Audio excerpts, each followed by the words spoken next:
भक्ति धारा सबका कल्याण हो। आप देख रहे हैं एच सीरीज भक्ति धारा। आज आपको मैं ज्येष्ठ मास शुक्ल पक्ष की निर्जला एकादशी के महात्म्य की कथा सुना रहा हूँ। तो सुनिए। श्री युधिष्ठिर ने कहा, जनार्दन, अपराध का सारा महात्म्य मैंने सुना लिया है। अब मैं ज्येष्ठ के शुक्ल पक्ष में जो एकादशी हो उसका वर्णन कीजिए।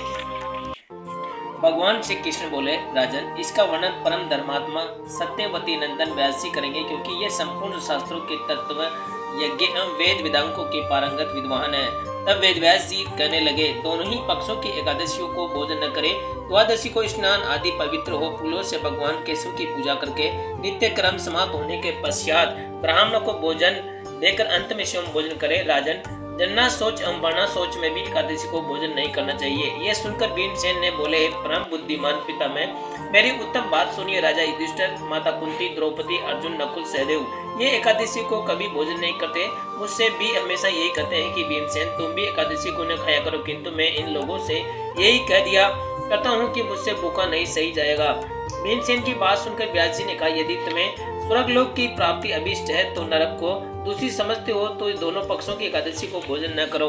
भीमसेन ने बोले, महाबुद्धिमान पिता में मैं आपके सामने सच्ची बात कहता हूँ, एक बार भोजन करके भी मुझसे व्रत नहीं किया जा सकता, फिर उपवास करके तो मैं रह ही कैसे सकता हूँ। मैं उधर में व्रत नामक अग्नि सदा प्रज्वलित रहती है, अतः जब मैं बहुत अधिक खाता हूँ तभी ये शांत होती है। इसलिए महामुने, मैं वर्ष भर में केवल एक ही उपवास कर सकता हूँ, जिससे स्वर्ग की प्राप्ति सुलभ हो तथा जिसके करने से कल्याण का भागी हो सकूं। ऐसा कोई एक व्रत निश्चय करके बताइए, मैं उसका यथोचित रूप से पालन करूंगा। व्यास जी ने कहा, भीमसेन, ज्येष्ठ मास में सूर्य वृष राशि पर हो या मिथुन राशि पर शुक्ल पक्ष में जो एकादशी हो उसका यत्न पूर्वक निर्जल व्रत करो। केवल कुल्ला या आचमन करने के लिए मुख में जल डाल सकते हो, उसको छोड़कर और किसी प्रकार का जल विद्वान पुरुष मुख में न डाले, अन्यथा व्रत भंग हो सकता है। एकादशी को सूर्य उदय से लेकर दूसरे दिन सूर्य उदय तक मनुष्य जल का त्याग करे, ये व्रत पूर्ण होता है। तदंतर द्वादशी को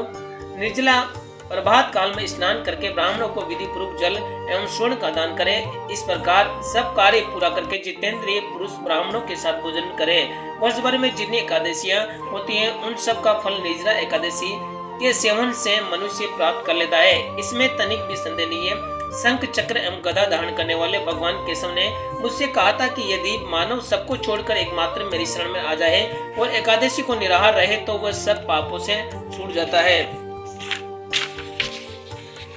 एकादशी व्रत करने वाले पुरुष के पास विशालकाय विकराल आकृत एवं काल रंगत वाले दंड पांचधारी भयंकर यमदूत नहीं आ जाते। अंतकाल में पीताम्बरधारी सौम्य शोभा वाले हाथ में सुदर्शन धारण करने वाले और मन के समान वेगशाली विष्णु दूत आकर इस वैष्णव पुरुष को भगवान विष्णु के धाम में ले जाते हैं। अतः निर्जला एकादशी को पूर्ण यत्न करके उपवास करना चाहिए। तुम भी इस पापों की शांति के लिए यत्न के साथ उपवास और श्री हरि की पूजा करो। स्त्री हो या पुरुष, यदि उसने मेरू पर्वत के बराबर भी महान पाप किया हो तो वह सब एकादशी के प्रभाव से भस्म हो जाता है। जो मनुष्य उस दिन जल के नियम का पालन करता है वह पुण्य का भागी होता है। उसे एक एक पहर में कोटि कोटि स्वर्ण मुद्रा दान करने का फल प्राप्त होता सुना गया है। मनुष्य निर्जला एकादशी के दिन स्नान, दान, जप आदि जो कुछ भी करता है वह सब अक्षय होता है। यह भगवान श्री कृष्ण का कर्तव्य। निर्जला एकादशी को विधि पूर्वक उत्तम रीति रिवाज उपवास करके मानव वैष्णव पद को प्राप्त कर लेता है। जो मनुष्य एकादशी के दिन अन्न खाता है वह पाप भोजन करता है, इससे लोक में वह चांडाल के समान है और मरने पर दुर्गति प्राप्त होता है। जो ज्येष्ठ के शुक्ल पक्ष में एकादशी को उपवास करके दान देंगे वे परम पद को प्राप्त होंगे। जिन्होंने एकादशी को उपवास किया है वह ब्रह्म हत्या, शराबी, चोर, गुरु द्रोही होने पर भी सब पातकों से मुक्त हो जाते हैं। कुंती नंदन, निर्जला एकादशी के दिन श्रद्धालु स्त्री पुरुष के लिए जो विशेष दान एवं कर्तव्य विहित है उसे सुनो। उस दिन जल में शयन करने वाले भगवान विष्णु का पूजन एवं जलमयी धेनु का दान करना चाहिए, अथवा प्रत्यक्ष धेनु एवं घृतमयी धेनु का दान उचित है। पर्याप्त दक्षिणा तथा भांति भांति के मिष्ठानों द्वारा यत्नपूर्वक ब्राह्मणों को संतुष्ट करना चाहिए। ऐसा करने से ब्राह्मण अवश्य संतुष्ट होते हैं और उनके संतुष्ट होने पर श्री हरि मोक्ष प्रदान करते हैं। जिन्होंने सम, दम एवं दान में प्रवृत्त हो श्री हरि की पूजा की और रात्रि में जागरण करते हुए इस निर्जला एकादशी का व्रत किया है, उन्होंने अपने साथ बीती हुई 100 पीढ़ियों को और आने वाली 100 पीढ़ियों को भगवान वासुदेव के परम धाम में पहुंचा दिया है। निर्जला एकादशी के दिन अन्न, वस्त्र, सो, गो, जल, सैया, सुंदर आसन, कमंडलू तथा छाता दान करना चाहिए। जो ज्येष्ठ एवं सुपात्र ब्राह्मणों को जूता दान करता है वह सोने के विमान में बैठकर स्वर्गलोक को प्रतिष्ठित होता है।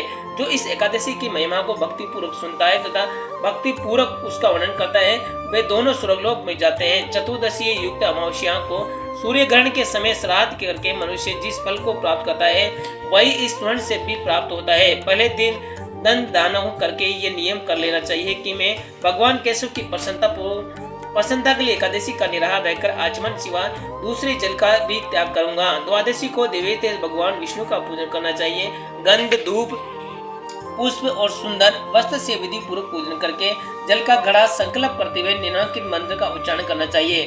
देव देव हरि केश संसार अवतारण के उद कुंभ प्रधाने नय माँ परमा गतियम। संसार सागर से तारने वाले देवोदेव हरिकेश इस जल के गड़े का दान करने से आप मुझे परम गति की प्राप्ति कराइए। भीमसेन ज्येष्ठ मास में शुक्ल पक्ष की जो शुभ एकादशी होती है उसका निर्जल व्रत करना चाहिए।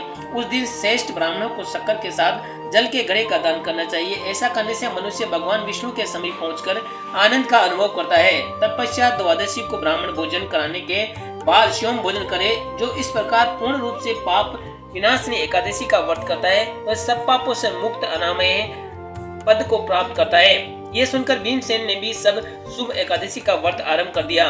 तब से ये लोक में पांडव द्वादशी के नाम से विख्यात है। जय श्री राम। श्रोताओं, निर्जला एकादशी की ये परम सुंदर कथा आपको कैसी लगी कृपया कमेंट करके जरूर बताएं और ऐसी ही कथा सुनने के लिए हमारे चैनल एच सीरीज भक्ति धारा को सब्सक्राइब करें। जय श्री राम। एच सीरीज भक्ति धारा को सब्सक्राइब करें।